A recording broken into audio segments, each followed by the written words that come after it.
भक्तों, घर के मंदिर में जो एक लोटा जल रखा जाता है, उसका क्या करें? घर के मंदिर का लोटा कैसा हो, पीतल का हो, तांबे का हो, और घर के मंदिर में जो एक लोटा जल रखा होता है, उस जल का हम क्या करें? कुछ लोग करते हैं गलती और बाद में पछताते हैं। ऐसी गलती आप कभी मत करना, नहीं तो कंगाल हो जाओगे, बर्बाद हो जाओगे। घर के मंदिर में एक लोटा जल ऐसे कभी मत रखना। साथ ही जानिए दीपक घर में कौन से पदार्थ का रखना चाहिए।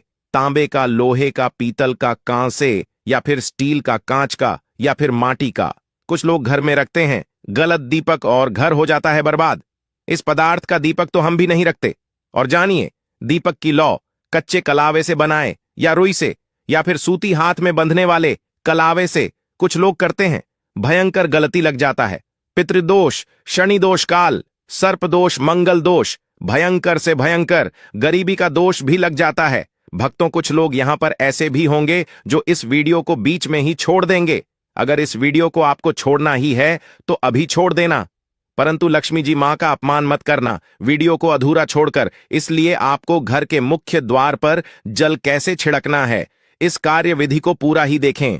आधा अधूरा देखने से समझ लेना आप मां लक्ष्मी का अपमान कर रहे हैं। भक्तों, बहुत समय से आप लोगों के प्रश्न आ रहे हैं कि मुख्य द्वार पर जल छिड़कने का सही समय क्या होता है और सही विधि क्या होती है। किस समय हमें जल छिड़कना चाहिए और क्या मुख्य द्वार पर जल छिड़कने के लिए स्नान करना आवश्यक है या बिना स्नान किए भी मुख्य द्वार पर जल का छिड़काव किया जा सकता है। झाड़ू लगाने से पहले या फिर झाड़ू लगाने के बाद जल छिड़कना चाहिए।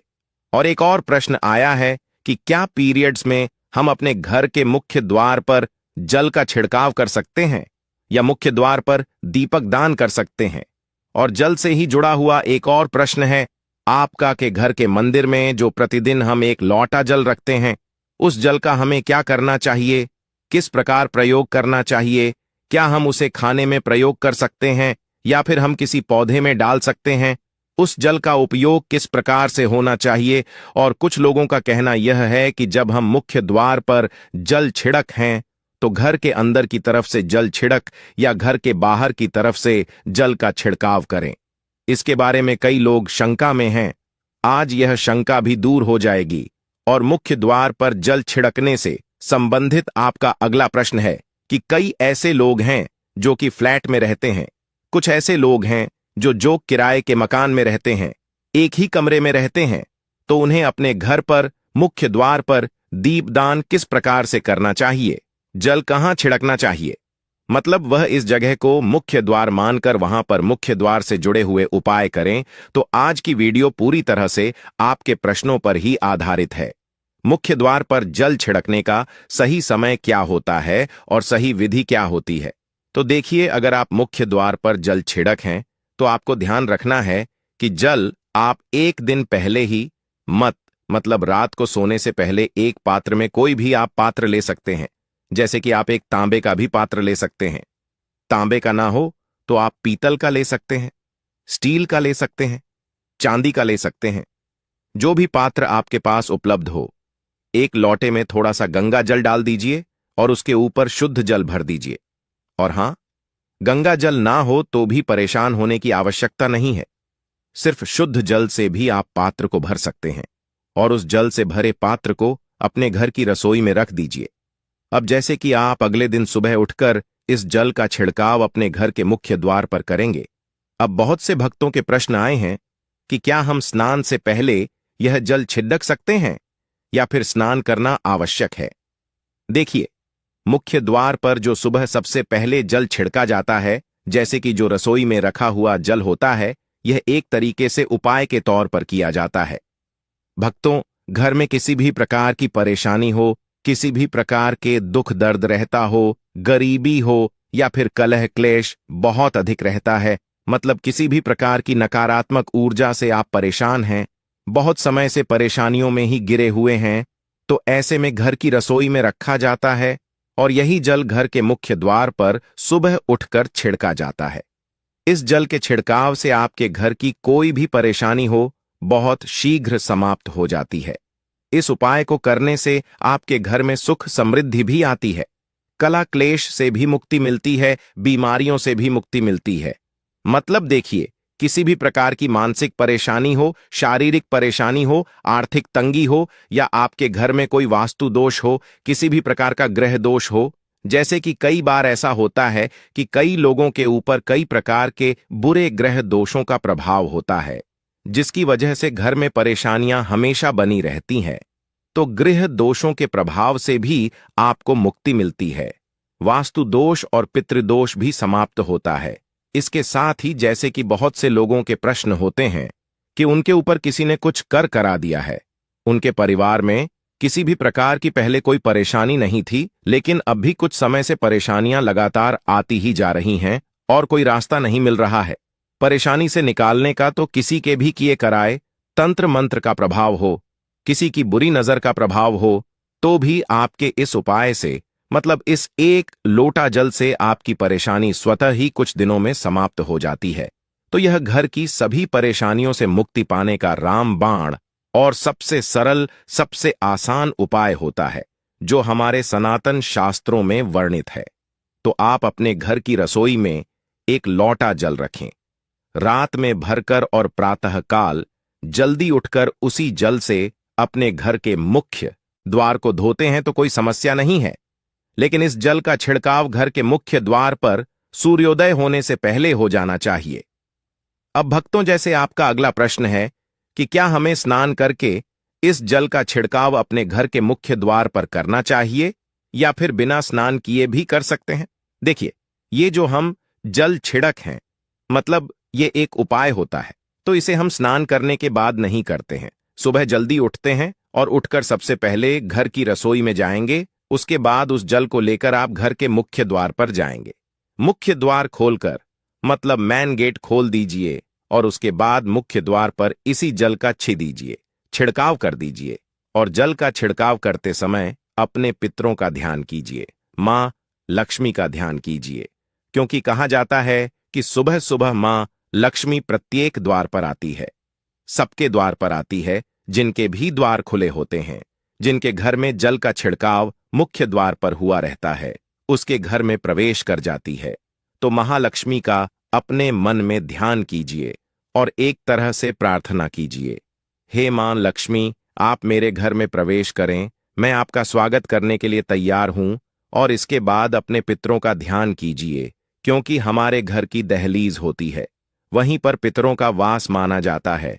तो जब आप दहलीज पर जल के छींटे देते हैं तो आपके पितर बहुत प्रसन्न हो जाते हैं और उनका आशीर्वाद भी आपको प्राप्त होता है।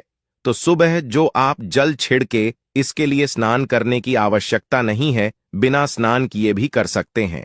भक्तों, वीडियो में आगे बढ़ने से पहले आपसे छोटा सा निवेदन है कि कमेंट बॉक्स में जय मां लक्ष्मी अवश्य लिखें। महालक्ष्मी जी, जो भी भक्त इस वीडियो को देख रहा है, उसके घर में सुख समृद्धि आए, उसके घर में कोई भी परेशानी नहीं आए और पूरा परिवार सुख शांति से अपना जीवन यापन करें। भक्तों, अगर तुम में से कोई महालक्ष्मी जी को मानता है, तो अगर सच में ही भक्त हैं, आप इस वीडियो को लाइक कर कमेंट बॉक्स में एक बार जय मां लक्ष्मी लिख देना और उसके मन में जो भी मनोकामना है वह पूरी कर देना। अब भक्तों, आपका अगला प्रश्न है कि क्या झाड़ू लगाने के बाद हमें जल का छिड़काव करना चाहिए या फिर झाड़ू लगाने से पहले भी जल का छिड़काव कर सकते हैं। तो देखिए, जैसे मैंने आपको पहले ही बताया था कि उठने के बाद सबसे पहला कार्य जो आपको करना है वह जल का छिड़काव ही करना है। उसके बाद आप झाड़ू लगा सकते हैं, लेकिन एक चीज का ध्यान रखिए, जब हम सोकर उठते हैं तो सबसे पहले बिस्तर पर बैठे हुए ही अपने दोनों हथेलियों को जोड़कर और दोनों हथेलियों को सामने से जोड़कर पूरी हथेली को देखा जाता है। उसमें मां लक्ष्मी का ध्यान किया जाता है, उसके साथ ही 5 देवताओं का ध्यान किया जाता है। 5 देवता कौन कौन से होते हैं? मां दुर्गा, भगवान शिव, भगवान श्री हरि विष्णु, गणपति गजानन और भगवान सूर्य देवता। 5 देवताओं का ध्यान हम अपने हाथों में ही करते हैं, हथेलियों में ही करते हैं। कराग्रे वस्ते लक्ष्मी का मध्य, सरस्वती कर मूल्यत ब्रह्मा प्रभाते कर दर्शम। भक्तों, इस मंत्र का उच्चारण आप चाहे तो कर सकते हैं, नहीं करते हैं तो भी कोई बात नहीं। अपने इष्ट देव देवता का और 5 देवताओं का ध्यान अपनी हथेलियों में कर लीजिए।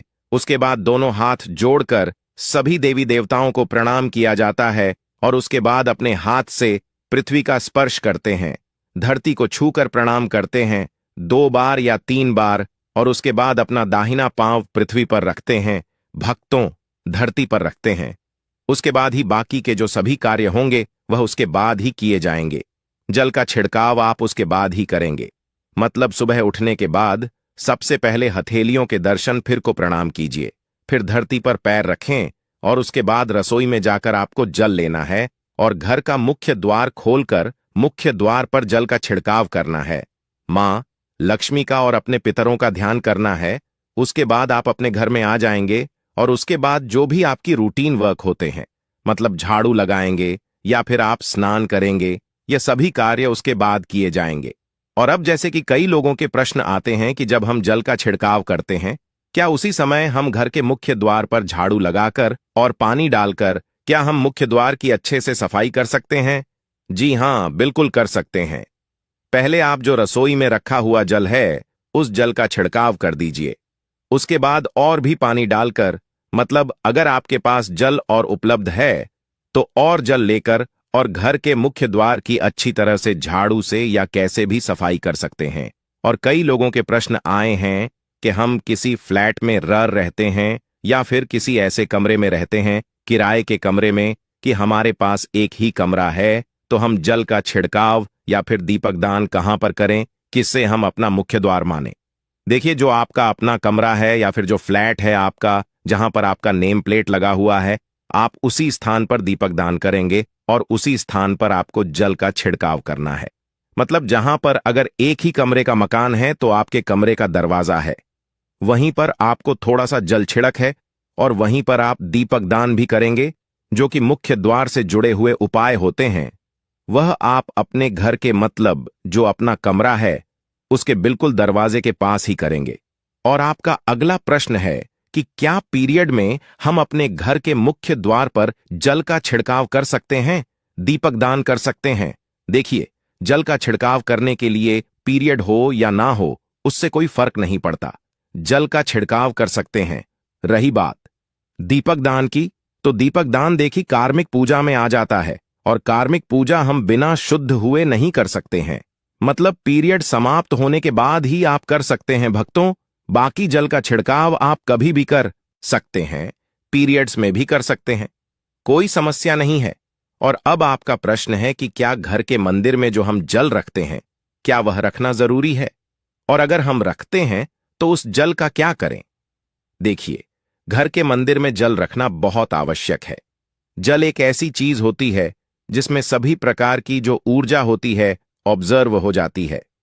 तो जो हम पूजा पाठ करते हैं, मंत्रों का जप करते हैं या वहां पर प्रार्थना करते हैं, जो भी हमारे अपने मन की कामना भी कहते हैं, भगवान से तो सभी चीजें उस जल में समाहित हो जाती हैं। इसलिए पूजा करने से पहले घर के मंदिर में एक लोटा जल रखा जाता है और उसके बाद दीपदान, मतलब एक दीपक प्रज्वलित कर दिया जाता है।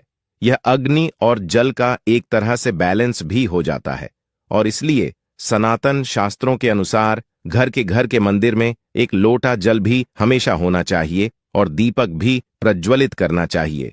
तो अब इस जल का करना क्या चाहिए? देखिए, जब हम जल रखते हैं, सुबह की पूजा में रखते हैं, मतलब सुबह जो हम पूजा करते हैं, प्रातःकालीन पूजा, उस समय जल रखा जाता है और वह जल हम अगले दिन उठते हैं। मतलब जब आप अगले दिन पूजा करने जाते हैं, भक्तों स्नान इत्यादि करने के बाद, तो आप उस जल को उठाते हैं। सबसे पहले तो उस जल का प्रयोग सुन लीजिए।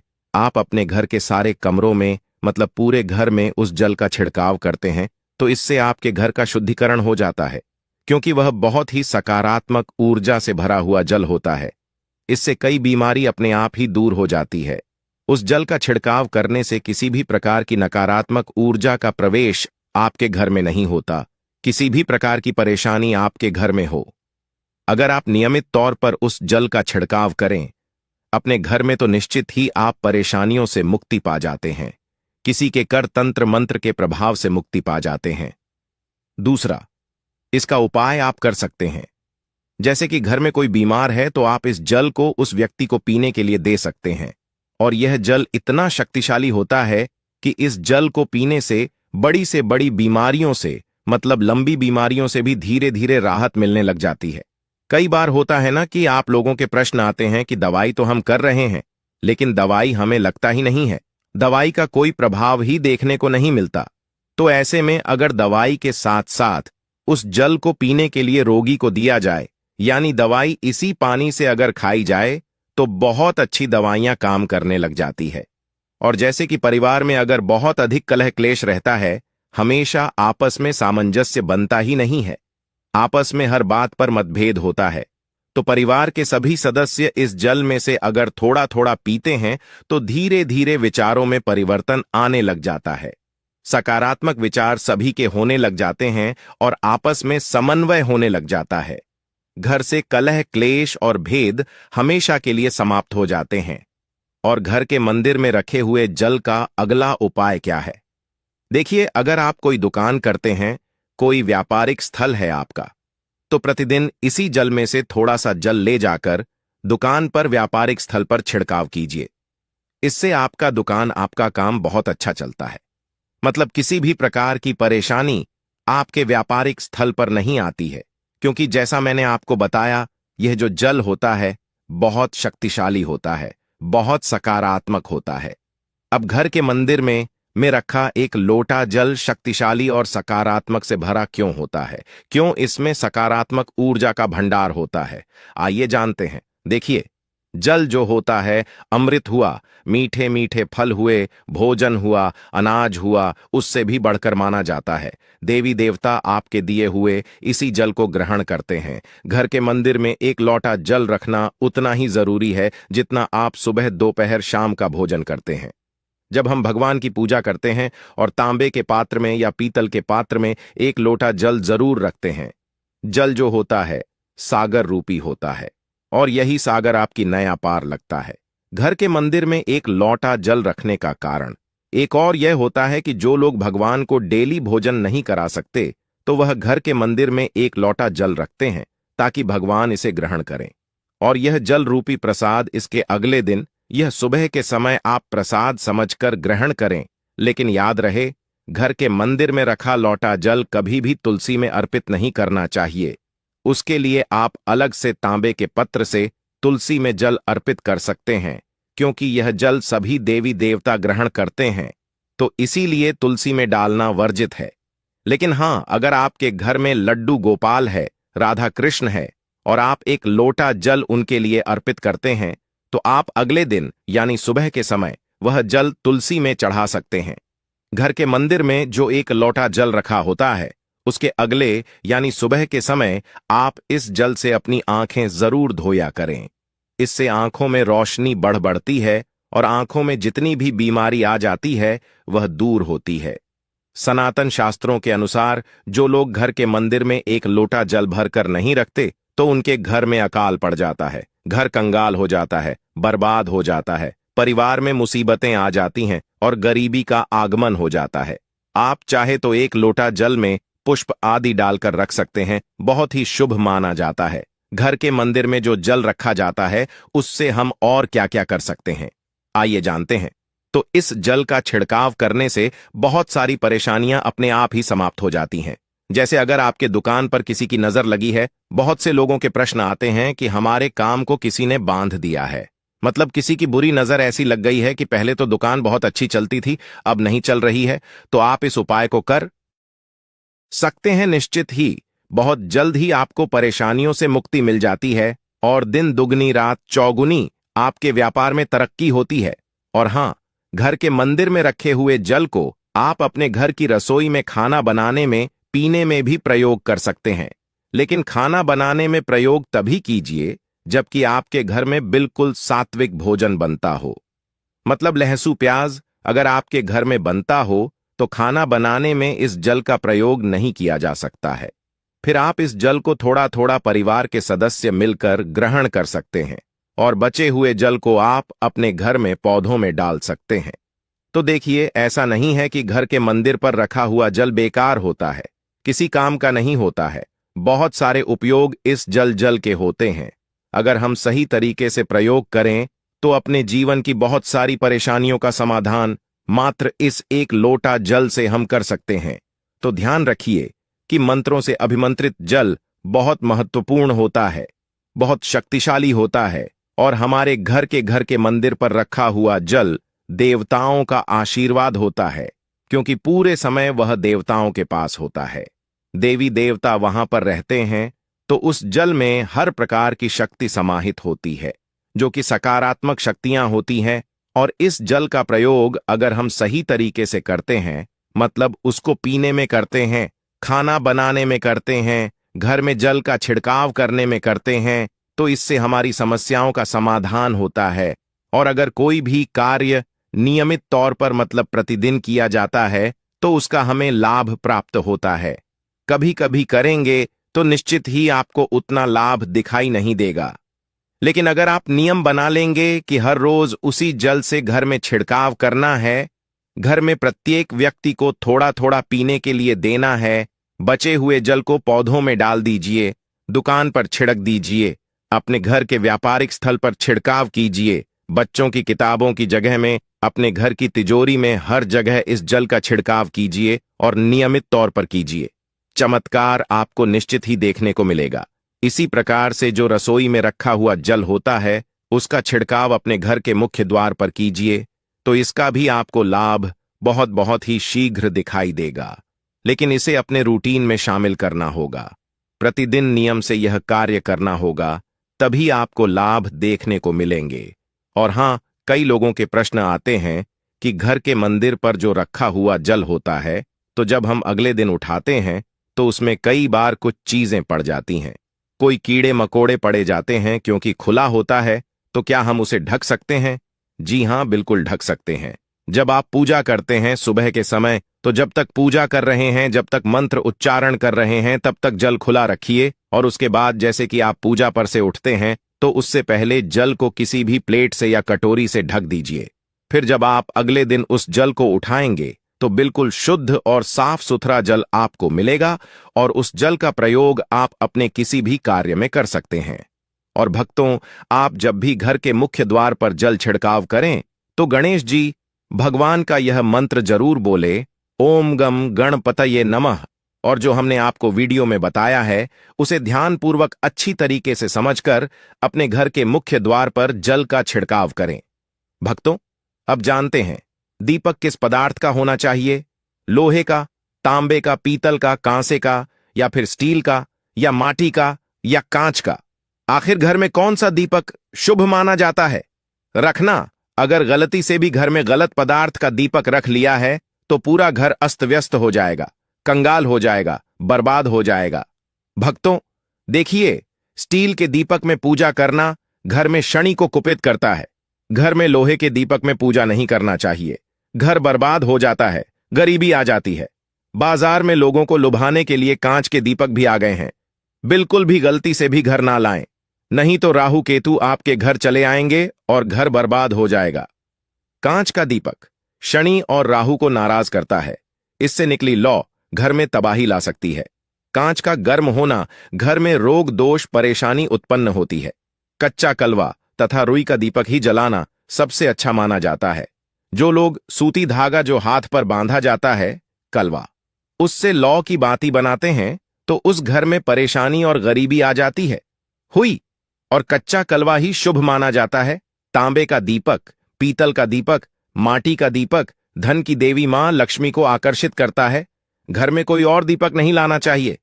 पीतल और माटी का दीपक शुभ और मंगलकारी माना जाता है, जिससे शनि और राहु केतु भी प्रसन्न रहते हैं, मंगल भी भारी नहीं होता। भक्तों, अब जानते हैं घर के बाहर या घर के अंदर दीपक जलाने के फायदे जानकर आप चौंक जाएंगे। खासकर घर के बाहर दीपक जलाने से 5 वो फायदे जो आपको चौंकाने वाले हैं। भक्तों, ये बात तो आप जानते हैं कि भगवान की पूजा के दौरान दीपक जरूर जलाया जाता है। हिंदू धर्म में पूजा करते वक्त लोग देसी घी या सरसों के तेल का दीपक जरूर जलाते हैं तथा तिल के तेल का दीपक भी जलाते हैं। हालांकि पूजा के लिए भगवान के सामने दीपक जलाना सिर्फ पूजा का एक तरीका ही नहीं है, बल्कि घर में दिया जलाना या घर के बाहर दिया जलाना कई तरह के फायदे मिलते हैं। दीपक जलाने से न सिर्फ कई शक्तियां जागृत होती हैं, बल्कि यह 5 बड़े फायदे भी मिलते हैं। तो चलिए जानते हैं। भक्तों, नंबर 1, पृथ्वी से अंधकार होता है। दूर घर में दीपक जलाने से घर का अंधकार तो दूर होता ही है, साथ ही नकारात्मक ऊर्जा को भी कोसों दूर रखती है।